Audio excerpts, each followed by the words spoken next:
Alaikum salam. Ça va? Ça va nous formidable, ça y est, c'est le grand jour. Je pars faire le djihad. François Hollande l'a dit hier pendant sa conférence, ça ne peut plus durer, on va en Irak. Allez. Ouais, mais il a dit qu'on y va contre les djihadistes. Contre les... Qu'est-ce que c'est que ces conneries? Il est tellement pas convaincant aussi, le mec quand il a dit on va faire la guerre, je savais même pas quel camp fallait choisir. Non mais c'est un peu con quand même, vous auriez dû me prévenir avant que je m'engage. Je reviens de TF1, j'ai décapité Jean-Pierre Pernaut pour l'exemple. Au début, je voulais me faire un vrai journaliste, mais il n'y en avait pas dans la tour. Enfin, en même temps, j'ai probablement fait le bon choix. Si Hollande déclare la guerre à l'État islamique comme il l'a déclaré au monde de la finance, à mon avis, on est plus à l'abri côté djihadiste. Hein, on va être peinard. Et d'ailleurs, les jeunes Français l'ont bien compris. Ali, en Irak et en Syrie, ils sont déjà 10 000. C'est 10 fois plus que les adhésions au PS depuis janvier. Et puis les djihadistes, eux, au moins, ils ont des convictions. Quand ils annoncent un truc, ils le font à fond. Vous imaginez François Hollande en djihadiste? Décapitez-le! Non, attendez, non, si, on lui tranche la tête.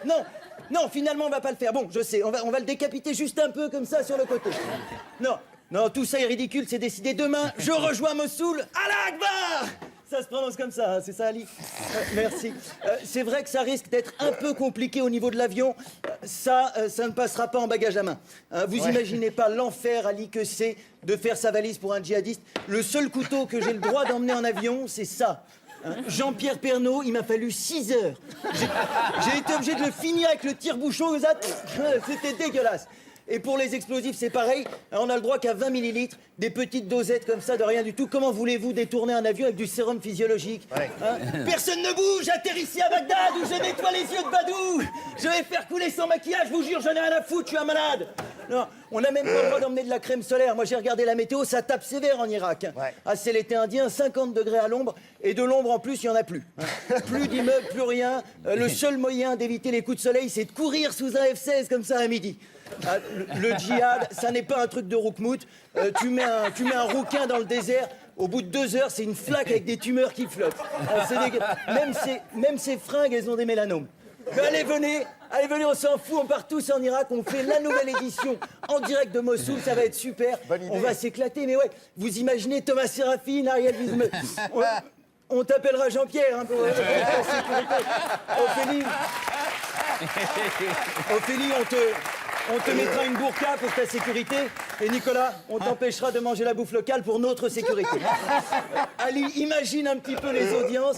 Vous faites une émission spéciale djihad à 12h15. Alix vient nous présenter une petite recette de tagine. À 12h45 pour le JT, on égorge Émilie Bess en direct avec mon tire-bouchon.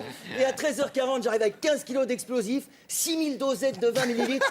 Je vous dis, alors Ali, une bombe humaine, qu'est-ce que c'est? Ah ah! Et là, boum! On rend l'antenne à tout jamais.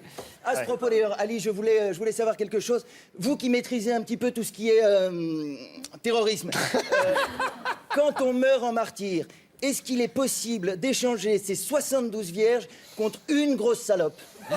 Non, je crois pas. Mon Dieu, les barbares. On oublie l'Irak, c'est con, ça coûte une fortune cette merde. Hein. C'est dommage, ce serait dommage de pas s'en servir. Ophélie, hein, tu sais quoi, je t'attends à la sortie. C'est probablement la seule occasion que j'aurai de te mettre une cartouche. Merci de m'avoir écouté.